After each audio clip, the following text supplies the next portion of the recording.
आप सभी का स्वागत है हेमराज राय का ऑफिशियल यूट्यूब चैनल में। आज हम बात करने वाले हैं राजस्थान की भौगोलिक स्थिति और अवस्थिति और विस्तार के बारे में। सीईटी एग्ज़ाम बहुत नज़दीक है, साथ ही पशु परिचार और अभी रीट का एग्ज़ाम भी जनवरी के जो दूसरे पखवाड़े में यानी 15 तारीख के बाद कभी भी हो सकता है। तो आज हम बात करने वाले हैं राजस्थान की जो भौगोलिक स्थिति के बारे में। बात करते हैं पहले क्वेश्चन की। निम्नलिखित में से वह जिला युग्म जहाँ से 70 डिग्री और 71 डिग्री पूर्वी देशांतर रेखा गुजरती है, यानी कि राजस्थान का वह कौन सा जिला है जहाँ से 70 डिग्री और 71 डिग्री पूर्वी देशांतर गुजरता है, तो वह जिला है जैसलमेर और फलोदी जिला। निम्नलिखित में से जिला युग्म जो पाली से सीमा नहीं बनाता है, यानी कि पाली से सीमा नहीं बनाने वाला जिला कौन सा है, तो वह बीकानेर और नागौर जिले हैं, वे पाली से सीमा नहीं बनाते हैं। निम्नलिखित में से कितने जिलों से स्पर्श करते हुए कर्क रेखा राजस्थान से निकलती है, यानी कि जो कर्क रेखा है वे राजस्थान के कितने जिलों से होकर राजस्थान से निकलती है, तो ये कर्क रेखा है, ये राजस्थान के डूंगरपुर ज़िले को स्पर्श करते हुए और बांसवाड़ा को दो बराबर भागों में बांटते हुए क्या है, ये राजस्थान से गुजरती है, यानी कि ये राजस्थान से कितने दो जिलों से गुजरती है। नेक्स्ट क्वेश्चन है वह जिला युग्म जहाँ सूर्य की किरणें क्रमशः सीधी तथा तिरछी पड़ती है, यानी कि सीधी कहाँ पड़ती है, तो सीधी आपको पता है कि बांसवाड़ा में पड़ती है और तिरछी श्री गंगानगर में, यानी कि हमारा पहला ये ऑप्शन है बांसवाड़ा व श्री गंगानगर, ये सही हो जाएगा। नेक्स्ट क्वेश्चन की बात करें, क्वेश्चन नंबर 5। तो निम्नलिखित में से वह जिला जो 26 डिग्री 01 मिनट से 28 डिग्री 02 मिनट उत्तरी अक्षांश से 69 डिग्री 30 मिनट से 72 डिग्री 15 मिनट पूरी देशांतर के मध्य स्थित है, तो वह जिला कौन सा है, तो वह जिला है जैसलमेर। नेक्स्ट क्वेश्चन है कि निम्नलिखित में से उस जिला युग्म का चुनाव कीजिए जिनके अक्षांश लगभग समान हैं, वह जिला युग्म कौन सा है, तो वह पाली व बाड़मेर जिला युग्म है। नेक्स्ट क्वेश्चन है कि निम्नलिखित जिला विकल्प समूह में से कौन सा विकल्प स्थल सीमा संलग्न है, तो दौसा, भरतपुर, गंगापुर सिटी, यानी कि हमारा पहला ही ऑप्शन सही हो जाएगा कि ये जो जिले हैं ये एक दूसरे से क्या है, संलग्न हैं। नेक्स्ट क्वेश्चन है कि जैसलमेर के उत्तर और पोखरण के दक्षिण में जुरासिक, यानी कि ये एक काल है, जुरासिक काल, चट्टानों से निर्मित बलुआ पत्थर क्षेत्र जहाँ भूमिगत जल के भंडार पाए जाते हैं, और उन भूमिगत जल के भंडार को क्या कहा जाता है, उनको कहा जाता है रन कहा जाता है। क्या कहा जाता है, रन कहा जाता है। नेक्स्ट क्वेश्चन है 9 नंबर। पश्चिमी राजस्थान में जल संचयन के लिए बनाई गई अस्थायी, किसके लिए, जल संचयन के लिए बनाई गई अस्थायी झीलों को क्या कहा जाता है, तो उन्हें खडीन या टाट कहा जाता है। निम्न में से असत्य कथन का चयन कीजिए। राजस्थान के बाड़मेर जिले की सीमा संलग्न की स्थिति दोहरी प्रकृति है, यानी कि क्या बाड़मेर जो जिला है वह अंतर्राष्ट्रीय सीमा और अंतर्राज्यीय सीमा बनाता है। जी हाँ, बाड़मेर जिला है वो पाकिस्तान के साथ क्या है, अंतर्राष्ट्रीय सीमा, और गुजरात के साथ क्या है, अंतर्राज्यीय सीमा बनाता है, यानी कि पहला हमारा ऑप्शन है वह सही है, जबकि पूछा क्या है, असत्य। अभी इसकी बात करेंगे, यानी कि ये तो सही, इसमें कोई त्रुटि नहीं है। राजस्थान की समीपवर्ती राज्यों में 5 राज्यों से सीमा लगती है, हाँ बिल्कुल 5 राज्यों से लगती है, ये हमारा राजस्थान है, ये मान लीजिए ये हमारा राजस्थान है।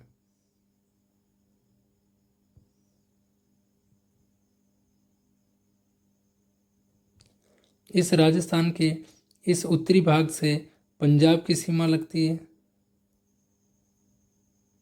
उसके बाद हरियाणा की सीमा लगती है। उसके बाद यूपी की सीमा लगती है, फिर एमपी और फिर गुजरात की सीमा लगती है और इधर ये पाकिस्तान की सीमा लगती है। यानी कि ये टोटल कितने हो गए, 5 राज्य, यानी कि दूसरा कथन भी सही है हमारा। राजस्थान के झुंझुनू, नीमका थाना, चूरू जिले हरियाणा के हिसार जिले की सीमा को स्पर्श करते हैं, लेकिन हनुमानगढ़ जिले की सीमा स्पर्श नहीं करती है। ये भी एकदम कथन सही है। यानी कि हमारा जो 10वां प्रश्न है उसके अंदर ये, यानी कि कोई भी इसमें कथन असत्य नहीं है, उपरोक्त में से कोई नहीं, ये ऑप्शन सही हो जाएगा। नेक्स्ट क्वेश्चन देखिए, क्वेश्चन नंबर 11। निम्नलिखित में से कौन सा सुमेलित नहीं है? प्रदेश कौन सा है? मरुस्थलीय प्रदेश। और इधर ये क्षेत्रफल के बारे में पूछा है, क्या मरुस्थलीय क्षेत्रफल प्रदेश है उसका क्षेत्रफल 61.11% है, बिल्कुल सही है। पूर्वी जो प्रदेश है उसका 23%, ये भी सही है। पठारी प्रदेश इसका 6.85% है, ये भी सही है। लेकिन जो अरावली पर्वतीय प्रदेश है इसका 10% नहीं है। ठीक है, नेक्स्ट क्वेश्चन की तरफ बढ़ते हैं कि निम्न कथनों का परीक्षण कीजिए तथा उचित कोट की सहायता से असत्य विकल्प का चयन कीजिए। यानी कि हमें असत्य विकल्प का चयन करना है। राजस्थान की जो आकृति है वो विषम कोण चतुर्भुज के समान है। आपको पता हो तो जो TH हैंडले हैं उन्होंने रोहम्बस TH हैंडले उन्होंने राजस्थान की जो आकृति वो पतंगाकार या रोहम्बस के समान बताई है। राजस्थान भारत के उत्तर पश्चिम में स्थित प्रदेश है जिसका क्षेत्रफल भारत के क्षेत्रफल का 10.41% है, ये भी सही है। धौलपुर जिले की भौगोलिक एवं सामाजिक स्थिति, पर्यावरण, राजनीतिक सीमा उत्तर प्रदेश जो मध्य प्रदेश से मिलती जुलती है, ये भी सही है। यानी कि अब हमें ये चयन करना है इसके अंदर क्या कौन सा असत्य है, तो इनमें से कोई भी असत्य नहीं है।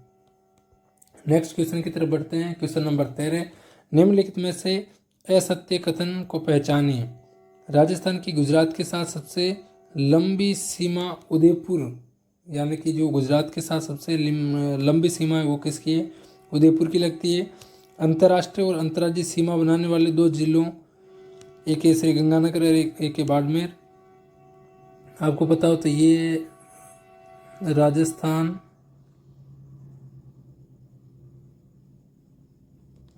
और यहाँ से सीमा प्रारंभ होती है और यहाँ तक सीमा चलती है।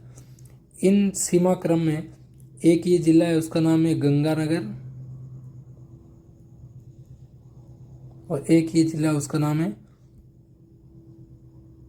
बाड़मेर।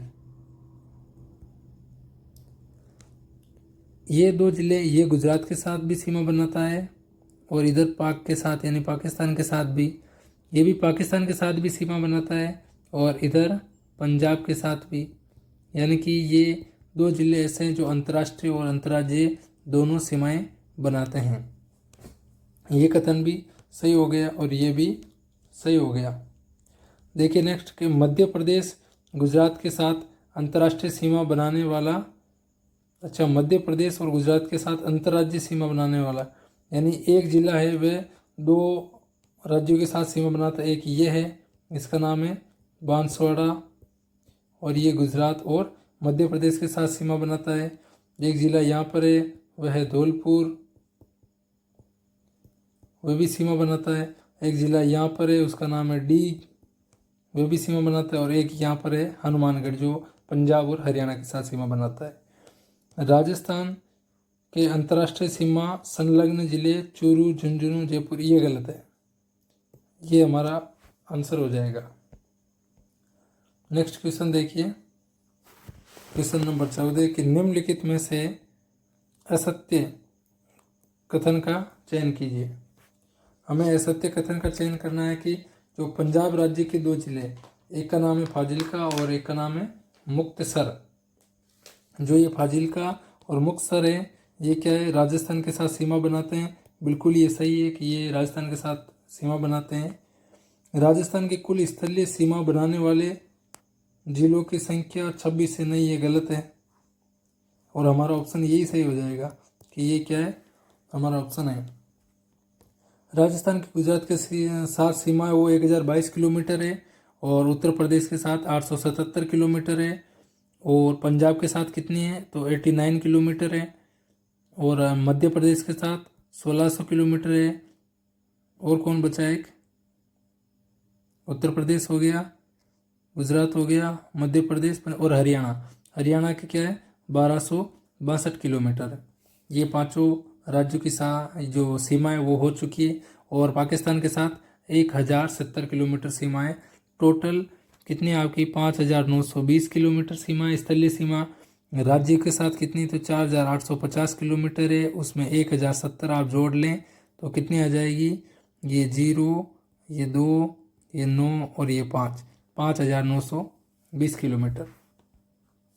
आगे बढ़ते हैं क्वेश्चन नंबर 15 की तरफ कि निम्नलिखित में से वह जिला जो निर्माण, समयावधि तथा कालक्रम में अपना 30वां स्थान रखता है, यानी ऐसा कौन सा जिला जो 30वें नंबर पर है। आपको पता हो तो 3 जिले एक ही दिन बनाए गए और वो 1991 में बने और उनका नाम है बारां, दौसा और एक है राजसमंद। ये अपना उत्तर हो जाएगा। ये जिला ये 28वां है, ये 29वां है और ये 30वां जिला है। निम्नलिखित में से वह जिला युग्म जो सीमावर्ती मध्य प्रदेश से सीमा नहीं बनाते हैं वे कौन से जिले हैं। तो 16 नंबर है, इसमें जो भरतपुर जिला है और धौलपुर जिला है वे क्या है, सीमा नहीं बनाते हैं। नेक्स्ट आगे बढ़े और अगला क्वेश्चन है निम्नलिखित जिलों में से किस जिले का प्राचीन नाम शिवकूप या किरातकूप था। तो वह था बाड़मेर। बाड़मेर का नाम क्या है, शिवकूप या किरातकूप। जालोर का आपको पता हो तो जालोर का नाम है वो है जाबालीपुर। क्या नाम है, जालोर का नाम है वो है जाबालीपुर। नेक्स्ट देखिए, राजस्थान की आकृति विषम कोणीय चतुर्भुजाकार है। उक्त कथन पहली बार निम्नलिखित में से किस विद्वान ने बताया। तो ये कथन बताया था TH हैंडले ने। इन्होंने ये जो आकृति है ये बताई थी कि ये रोहम्बस के समान या पतंगाकार ये आकृति इन्होंने बताई थी, यानी कि आकृति बताने का जो कार्य वो किस विद्वान ने किया, TH Hendley. Colonel James Tod की बात करें तो कर्नल जेम्स टोड इन्हें राजस्थान इतिहास के जनक, राजस्थान इतिहास के जनक या इन्हीं कहते हैं घोड़े वाले बाबा।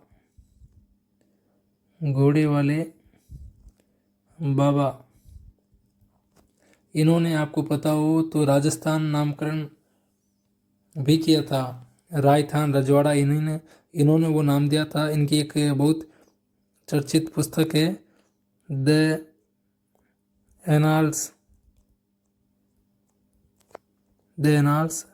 एंड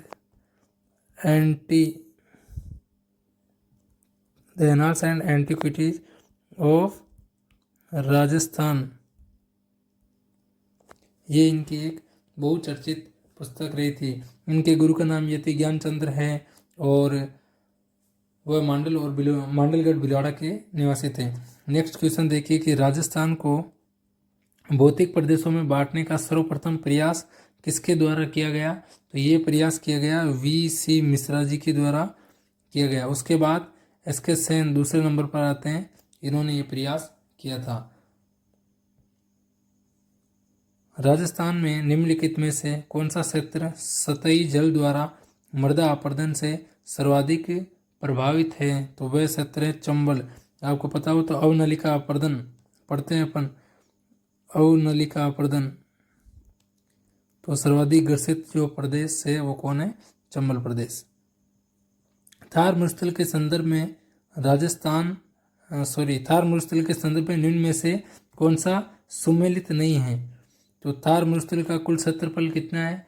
तो क्षेत्रफल है 2 लाख। ये पूरे थार का, जिसमें आपके पूरे भारत का आ जाता है, जिसके अंदर पंजाब, हरियाणा और गुजरात, अपने राजस्थान का टोटल मिला के 2,38,254 वर्ग किलोमीटर है। ये सही है। केवल राजस्थान की पूछ रहा है कि राजस्थान में थार मरुस्थल का क्षेत्रफल कितना है? तो वो 1,75,000 वर्ग किलोमीटर। ये भी सही है। थार मरुस्थल का राजस्थान में प्रतिशत क्षेत्रफल कितना है? तो 61.11 यानी कि 11%। ये भी सही है। और राजस्थान के क्षेत्रफल का थार मरुस्थल, ये वही बात हो गई यहीं, ये गलत है, यानी कि 61.11% अभी बताए, इसी को घुमा दिया गया है। नेक्स्ट क्वेश्चन देखिए, क्वेश्चन नंबर 22।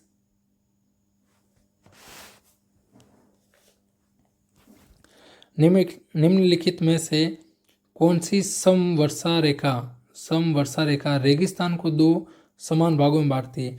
देखिए, ये समवर्षा रेखा है, ये है एक काल्पनिक रेखा है, जिस प्रकार अक्षांश और देशांतर रेखाएं खींची गई।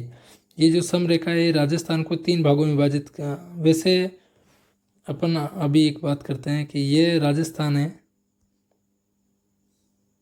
इस राजस्थान से एक ये रेखा निकलती है, इसका नाम है 50 डिग्री, और ये 50 डिग्री ये राजस्थान को 2 बराबर भागों में बांटती है। एक अपन पढ़ते हैं 40 डिग्री, एक अपन पढ़ते हैं 25 डिग्री, और एक पढ़ते हैं अपन 10 डिग्री। ये जो 10 डिग्री है ये पाकिस्तान और राजस्थान बॉर्डर के या बॉर्डर सीमा के ऊपर। थार मरुस्थल है, ये 25 जो सेंटीमीटर, ये थार मरुस्थल को क्या है 2 बराबर भागों में विभाजित करती है। रेगिस्तान क्षेत्र में वायु अपर्दन से निर्मित खारे पानी की अस्थायी झीलों को क्या कहा जाता है? यानी कि उनको कहा जाता है प्लाया। जो प्लाया होती है उनको, जो खारे पानी की अस्थायी झीलें होती है। आगे देखिए कि निम्नलिखित को सम्मिलित करो। एक ये सूची 1 है और सूची 2। देखिए, जो इर्ग होता है ये इर्ग होता है शुद्ध रेगिस्तानी मरुस्थल, और हम्मादा होता है, ये होता है चट्टानी मरुस्थल। हम्मादा में आपने पढ़ा होगा कि वो बालोतरा, पोखरण और मोहनगढ़ नहीं, एक है फलोदी, एक है पोखरण और एक है बालोतरा। इनके मध्य जो क्षेत्र है वो क्या है? वो है हम्मादा। और रेग जो मिश्रित मरुस्थल होता है, यानी कि पहले ए में है 2, बी में है 3, ए में 2, बी में 3 और सी में 1, यानी कि जो हमारा पहला ऑप्शन है वही क्या है, इसका सही आंसर हो जाएगा। नेक्स्ट क्वेश्चन देखिए कि राजस्थान के मरुस्थलीय क्षेत्र में रेत पर बनी अर्धचंद्राकार आकृतियों को क्या कहा जाता है? उनको कहा जाता है बरखान। क्या कहा जाता है? बरखान कहा जाता है। क्वेश्चन नंबर 26, नीचे दिए गए कूटों का उपयोग कर सही सुमेलित करो। सूची 1 और सूची 2। वायु की दिशा के समानांतर बनने वाले बालू का स्तूप है, यानी कि वायु की समानांतर बालू का स्तूप वो होते हैं अनुदैर्ध्य, ये अनुदैर्ध्य। दूसरा है कि वायु की दिशा के विपरीत बनने वाले बालू का स्तूप है, वे बालू का स्तूप होते हैं सीप, यानी कि ए में है 3, बी में है 1। वायु की दिशा के समकोण पर बनने वाले बालू का स्तूप क्या कहलाते हैं? वह अनुप्रस्थ, यानी सी में है 4, और झाड़ियों के पीछे बने बालू का स्तूप वो होते हैं नेबखा, यानी डी में है 2, 3, 1, 4, 2, 3, ये रहा 2 में 3, 1, 4, 2, यानी कि हमारा बी ऑप्शन सही होगा। यानी कि वायु है उसकी दिशा के समानांतर बनते हैं उन्हें क्या कहते हैं, अनुदैर्ध्य। और जो वायु की दिशा के विपरीत बनते हैं उन्हें क्या कहते हैं, सीप कहते हैं। और जो झाड़ियों के पीछे बने होते हैं उनको क्या कहते हैं, नेबखा। और वायु की दिशा के समकोण पर बनते हैं 90 डिग्री पर, वो क्या होते हैं, अनुप्रस्थ। नेक्स्ट क्वेश्चन देखिए कि निम्नलिखित में से कौन सा सही सुमेलित नहीं है। तो सब्र काफिज बालू का स्तूप मुख्यतः बीकानेर में पाए जाते हैं, पहले ही गलत है। यही हमारा क्या है, सही सुमेलित नहीं है। बाकी तारा बालू का स्तूप मोहनगढ़ और पोखरण में पाए जाते हैं, बिल्कुल। और जोधपुर जिले में सभी प्रकार के बालू का स्तूप पाए जाते हैं, ये भी सही है। इनमें से कोई नहीं, ये तो वैसे ही ठीक है। अब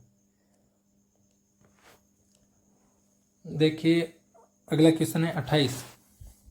रेगिस्तान में पाए जाने वाले पर्वतों का निम्न भाग यहाँ रेत इकट्ठी हो जाती है, वो भाग क्या कहलाता है, वो भाग कहलाता है पिडमांट। जहाँ क्या है, पर्वतों का निम्न भाग जहाँ क्या हो जाती है, रेत इकट्ठी हो जाती है। नागौर, कुचामन, डीडवाना और अजमेर जिलों के मध्य पाई जाने वाली फ्लोराइड युक्त जल पट्टी को क्या कहा जाता है, उसको कहा जाता है कुबड़ पट्टी। ये कुबड़ पट्टी वैसे तो विशेषकर जाइल से पुष्कर, कहाँ से, जायल नागौर से पुष्कर के बीच में है। इससे एक फ्लोराइड युक्त है, इससे फ्लोरोसिस रोग होता है। और इसे बांका पट्टी भी कहते हैं, क्या कहते हैं, बांका पट्टी। नेक्स्ट क्वेश्चन देखिए, क्वेश्चन नंबर 30। खालिस्तान है और को माल कहा जाता है जिसका निर्माण बेसाल्ट यानी लावा से हुआ है। यानी जो आड़ती का पठार है उसे क्या कहा जाता है, माल या मालवा के बहुत नज़दीक होने के कारण आड़ती का पठार। नेक्स्ट क्वेश्चन है कि निम्नलिखित में से कौन से जिलों का समूह माल प्रदेश में सम्मिलित नहीं किया जाता है। तो माल प्रदेश में कौन से को सम्मिलित नहीं किया जाता है, कोटा बूंदी ये हाड़ौती प्रदेश में आते हैं, और बारह झालावाड़ ये भी हाड़ौती प्रदेश में आते हैं। यानी कि ये तो क्या है, ये तो हाड़ौती प्रदेश के ही जिले हो चुके हैं चारों, कोटा बूंदी बारह झालावाड़। और ये बांसवाड़ा और प्रतापगढ़ है, ये नहीं, ये किसका भाग है, ये वागड़ का भाग है। ये कौन सा है, वागड़। नेक्स्ट क्वेश्चन देखिए कि उदयपुर व डूंगरपुर के मध्य स्थित पहाड़ी व पठारी क्षेत्र जो मुख्य रूप से भील जनजाति का निवास स्थल कहा जाता है वो कौन सा है। तो वो भोमट। आपको पता है भोमट आंदोलन भी बहुत ज़्यादा प्रसिद्ध हुआ है। बांसवाड़ा व डूंगरपुर के मध्य स्थित पहाड़ी क्षेत्र को कहा जाता है, यानी कि बांसवाड़ा व डूंगरपुर के मध्य जो पहाड़ी क्षेत्र है उसे क्या कहा जाता है, तो उसे कहा जाता है मेवल। क्या कहा जाता है, मेवल कहा जाता है। भोमट क्या है, ये देखिए उदयपुर और डूंगरपुर के मध्य स्थित पहाड़ी और पठारी क्षेत्र जहाँ कौन सी जनजाति निवास करती है, भील जनजाति निवास करती है। पश्चिमी मरुस्थलीय क्षेत्र में बालू का स्तूप मुक्त क्षेत्र में शामिल भाग है। कौन सा भाग इसमें शामिल रहते हैं, तो पोखरण रामगढ़ बालू का स्तूप मुक्त क्षेत्र, बालोतरा और फलोदी। यानी कि वो बात कर रहा है किसकी, हमवादा की बात कर रहा है। यानी कि इसके अंदर क्या है, उपरोक्त सभी शामिल है। नेक्स्ट क्वेश्चन देखिए कि राज्य में सर्वाधिक बालू का स्तूप खालिस्तान है, जिले में व फिर रिक्त स्थान, जिले में सभी प्रकार के बालू का स्तूप पाए जाते हैं। देखिए जो राज्य में सर्वाधिक बालू का स्तूप है वो है जैसलमेर में। वो कहाँ है, वो तो है जैसलमेर में। लेकिन जो सभी प्रकार के बालू का स्तूप है वो कहाँ है, तो वो है जोधपुर में। अभी अपन ने देखा था कि जोधपुर में क्या है, सभी प्रकार के बालू का स्तूप है, जोधपुर ग्रामीण। रेगिस्तानी क्षेत्र में जब वायु द्वारा रेत का जमाव अर्धचंद्राकार आकृति में किया जाता है तो निर्मित स्थलाकृति क्या कहलाती है। तो अभी देखा कि अर्धचंद्राकार बालू का स्तूप क्या है, बरखान बालू का स्तूप कहलाते हैं। दक्षिण राजस्थान के वे जिले जिन्हें सामूहिक रूप से वागड़ कहा जाता है, यानी वागड़ अभी बताया मैंने जस्ट कि वागड़ कौन कौन से जिले हैं, तो बांसवाड़ा, प्रतापगढ़ और डूंगरपुर, इनको क्या कहा जाता है, वागड़ क्षेत्र कहा जाता है। राजस्थान का ये दक्षिणी बिंदु बांसवाड़ा में स्थित है, सबसे दक्षिण जिला भी यही है। नेक्स्ट क्वेश्चन देखिए कि अरावली के पश्चिम का वह क्षेत्र जहाँ पुरानी जलोढ़ मिट्टी पाई जाती है उसे क्या कहा जाता है, तो उसे कहा जाता है बागड़। एक होता है वागड़, एक होता है बागड़, यानी ये अरावली के पश्चिम में है। ठीक है, निम्नलिखित में से कौन सा जिला बागड़ क्षेत्र में शामिल नहीं है, तो कौन सा नहीं है, पाली, नागौर, जोधपुर, सीकर, झुंझुनू, इनमें से क्या है, जो जोधपुर है वो क्या है, बागड़ में शामिल नहीं है। शेखावटी प्रदेश है उसे क्या बागड़ या बांगर प्रदेश कहा जाता है, ध्यान रखना। राज्य में 25 सेंटीमीटर से कम वर्षा वाला क्षेत्र कहलाता है, क्या कहलाता है, वो कहलाता है राठी। क्या कहा जाता है उसे, राठी कहा जाता है। चंबल नदी, ये आ गया अवनलिका अपर्दन। चंबल नदी के अवनलिका अपर्दन से निर्मित उत्खात स्थलाकृति को क्या कहा जाता है, तो उसे कहा जाता है बिहड़ या डांग।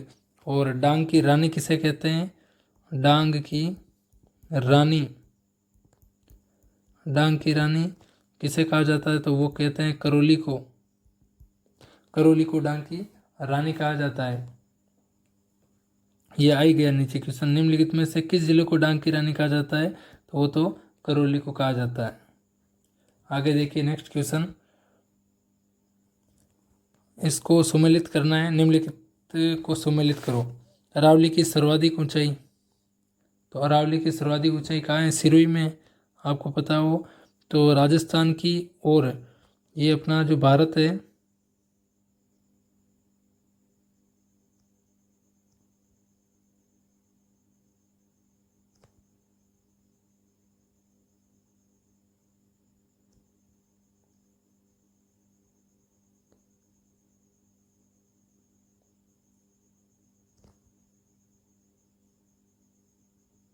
ये यहाँ पर है नीलगिरी की पहाड़ियाँ, नीलगिरी, और इधर है आपको पता हो तो हिमालय, यानी हिमालय और नीलगिरी के बीच में सबसे ऊंची कोई चोटी है तो वो अपने राजस्थान में है, और वो ये है, कौन सी है, उसी का नाम है गुरु शिखर, जो कहाँ है, सिरोही में, गुरु शिखर। कितनी है इसकी ऊंचाई, तो 1722 मीटर। यहाँ एक 5 फीट का दत्तात्रेय ऋषि का मंदिर है, इसलिए कहीं कहीं ये 1727 मीटर इसकी ऊंचाई भी मिलती है। यानी कि अरावली की सर्वाधिक ऊंचाई कहाँ मिलती है, तो वो सिरोही में मिलती है। उसके बाद देखिए अरावली की न्यूनतम ऊंचाई वो कहाँ मिलती है, तो अरावली की न्यूनतम ऊंचाई देखिए आपके वो मिलती है जयपुर ग्रामीण में, वो कहाँ मिलती है हमें, जयपुर ग्रामीण में मिलती है। अरावली का सर्वाधिक विस्तार कहाँ है, तो अरावली का सर्वाधिक विस्तार है उदयपुर में। और अरावली का जो न्यूनतम विस्तार है वो कहाँ है, तो अरावली का जो न्यूनतम विस्तार है वह है अजमेर में। यानी कि हमारा जो बी ऑप्शन है 5, 3, 1 और 4 ये करेक्ट हो जाएगा, 5, 3, 1, 4। मरुस्थल का ऊंचा उठा हुआ भाग जहाँ कोई नदी प्रवाहित नहीं होती है उसे क्या कहा जाता है, तो उसे कहा जाता है थली। आपको पता हो तो जैसलमेर को क्या कहा कहते हैं, जैसलमेर को थली कहते हैं। ठीक है, बिहड़ ये चंबल नदी से संबंधित है। अरावली में सर्वाधिक दर्रे राजस्थान में कहाँ पाए जाते हैं, तो वो पाए जाते हैं राजसमंद जिले में। निम्नलिखित को सम्मिलित करो, राजसमंद, सुरनाल, पखेरिया दर्रा, उदयपुर, सोमेश्वर नाल, हाथीगुड़ा नाल, कमली घाट, गोरम घाट, पक्तिया, जीवला नाल। आगे देखिए, एक सेकेंड,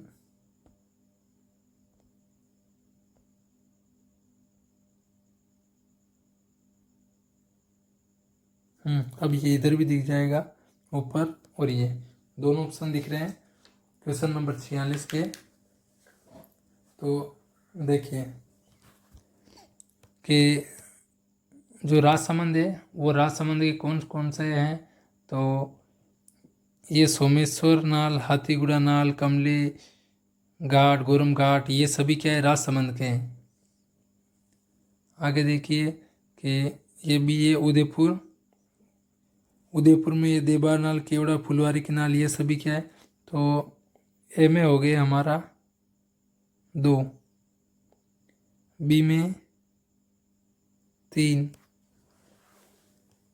सी में देखिए सी पाली में देसुरी की नाल ये है, सी 4, और डी जो बचा 1, यानी 2 3 4 1, 2 3 4 1, ये दूसरे ऑप्शन में 2 3 4 1। नेक्स्ट क्वेश्चन देखिए, केवड़ा की नाल किस जिले में स्थित है, तो जो केवड़ा की नाल है वह उदयपुर जिले में स्थित है। सूर्यघाट व शिवपुर घाट स्थित है, वे कहाँ है, मध्य अरावली में ये स्थित है।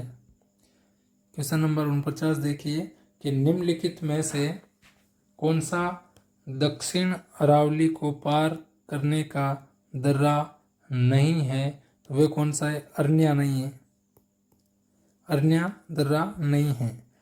और निम्नलिखित में से कौन सा 50वां क्वेश्चन है आज का, सुमेलित नहीं है, वह बताना है। तो अनुप्रस्थ बालू का स्तूप